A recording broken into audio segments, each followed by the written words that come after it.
There's an old saying that the price of freedom is eternal vigilance, and there is some considerable truth to the axiom.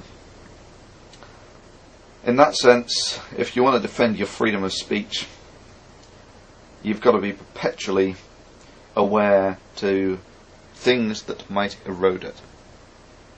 Second thing that you need to be aware of is asymmetric strategies when individuals have to deal with large corporations, governments, monopolies, this sort of thing.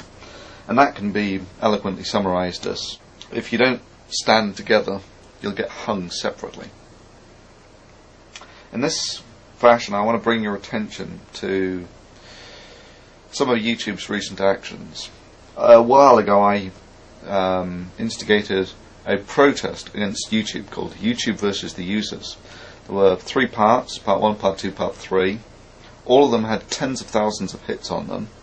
All of them were mirrored a couple of hundred times at least a piece. And if you now type YouTube versus the Users into a search engine, I find nothing on any of the videos at all, despite the tens of thousands of hits, despite the hundreds of mirrors. Right? And I've been in contact with people around the world. Some of them find something, others find nothing. And I find that exceptionally disturbing. Firstly, and it's almost a direct Orwellian rewrite of history. And that's pretty distasteful stuff.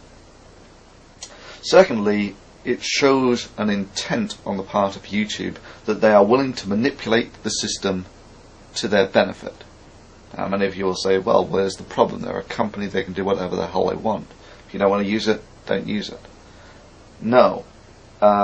Influence without accountability is the root of corruption. And you don't have to think long or hard to realise that YouTube essentially has a monopoly on the viral video market, to the point where it would almost be unthinkable that a presidential candidate or a president would start up a video account anywhere else. And let me paint this scenario that whichever presidential candidate says that will give YouTube the most latitude for freedom is the one that YouTube algorithmically promotes or demotes the other guy. You can see that influence without accountability is the root of corruption, and YouTube has demonstrated that it is willing to manipulate the system to its own advantage. So that's, I see, as a fairly disturbing development. The second is the beta channels. And if you get to your beta channel, you'll probably have got this message saying that YouTube has done this to make it more interesting to watch and fun to customize. And doesn't that sound great?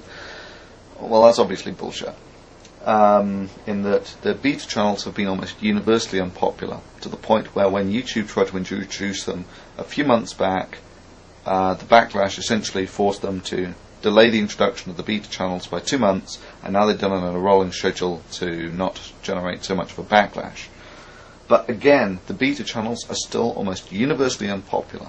So why would YouTube hoist something like this on their users? And in interpreting YouTube's actions, I make the assumptions that they've got a lot of smart people working for them. And even though they're losing money today, this is actually part of a plan to make money tomorrow. And I see these beta channels as part of that. Now, if you actually compare the old style channels to the new ones, the main difference you'll find is on the old style channels, there was only one video you could watch on the channel page. Everything else took you away from the channel page, where you go into this sort of video, almost random distribution of videos that you can go to. And that's mostly how people navigated the system. That's what made it interesting, was this sort of random walk through viral media. If you now compare that to the beta channels, what you'll find is it's now almost impossible to leave the channel page. That virtually everything plays on the channel page. And you'll also notice that virtually all the ratings have gone. Right? Now you compare that to a commercial video distribution network. This one's Comedy Central. What you've got is you've got your video in the middle, you've got a load of links down the side to videos produced by the same content provider. And you'll also notice that this is similar as well, that if you want to post a comment on this, you actually have to click on a link, which is verbatim what you have on the YouTube beta channels. So the main reason that I see that YouTube has gone over from the old style channels to these beta channels is for the commercial content providers. If you like, the commercial content providers can produce a lot of traffic and produce a lot of money. So YouTube is obviously inclined to service this community more so than the bulk of what made up the body of YouTube previously.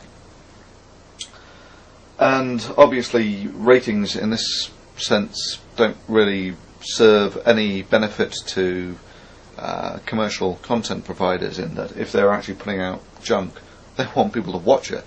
They don't want people to actually see the star rating and know that it's junk and not watch it from there. They want people to watch it irrespective of whether it's junk or not. So this is the main reason that I think that YouTube has gone over to the beta channels, is it's turned what was a system where you essentially navigated randomly through the bulk, through media that was produced by the bulk of the people, YouTube, yeah?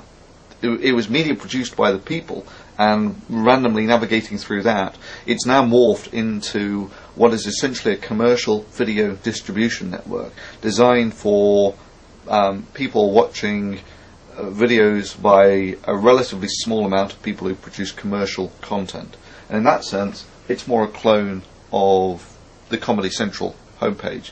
And in this sense, a great irony is fulfilled in that initially it was seen that YouTube was the good guys fighting off Viacom, and now YouTube has essentially turned their system into what Comedy Central is. So now, is any of that really a problem? YouTube's a corporation, it can do whatever it wants, right? Well, yes, it can. However, it does so at the cost of its corporate image, and they put a lot of money into things like corporate image. People like Google, with their motto, "Don't be evil," just like Fox News is fair and balanced. Slogan doesn't mean everything, but it's very difficult to reconcile a motto like "Don't be evil" and this sort of action. I would see this as almost an abuse of monopoly, in that people say YouTube's losing lots of money at the moment. They're losing money hand over fist. No, not really. This is part of a plan to make money tomorrow, in that YouTube can take the loss from Google's funds to improve the system, maintain the servers, etc. Meanwhile, if someone is actually starting up a corporation that is going to compete with YouTube, and they want to produce the same service but make a profit today, they can't really effectively compete with someone like YouTube, who is doing the same thing but taking a loss. And what YouTube has essentially now done is built up a monopoly on the viral market. So it's now almost unthinkable that if a presidential candidate was going to start up a video channel, they would do it anywhere else other than YouTube. And this brings us all back to influence without accountability. So, the main reason I'm doing this is to let people like Google and YouTube know that there are vigilant eyes watching them who